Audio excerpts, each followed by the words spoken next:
বাংলার গ্রাম থেকে শহর, যেখানেই চোখ পড়েছে হলুদ আর কমলা রঙের সমারোহ।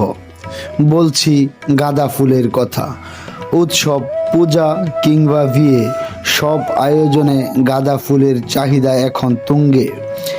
শীত মৌসুম এলেই দেশের বিভিন্ন জেলায় শুরু হয় গাঁদা ফুলের চাষ।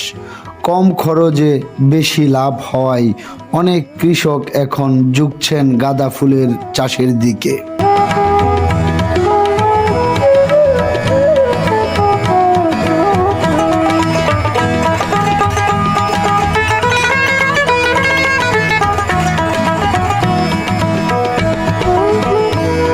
এই ফুল চাষ করতে খরচ কম, রোগও কম হয়। বাজারের চাহিদা ভালো থাকায় লাভও মোটামুটি হয়।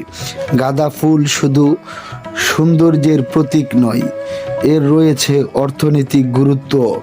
প্রতিদিন ভোরে ক্ষেত থেকে ফুল তুলে পাঠানো হয় পাইকারি বাজারে। সেখান থেকে দেশের বিভিন্ন প্রান্তে সরবরাহ করা হয় এই ফুল।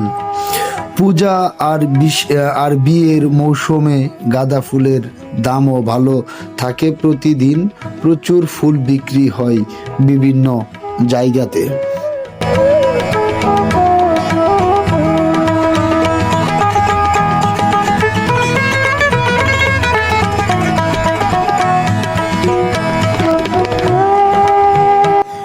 বিশেষজ্ঞরা বলেছেন, পরিকল্পিত চাষ ও সঠিক পরিচর্যা করলে গাঁদা ফুলের চাষ কৃষকদের স্বাবলম্বী করতে পারে।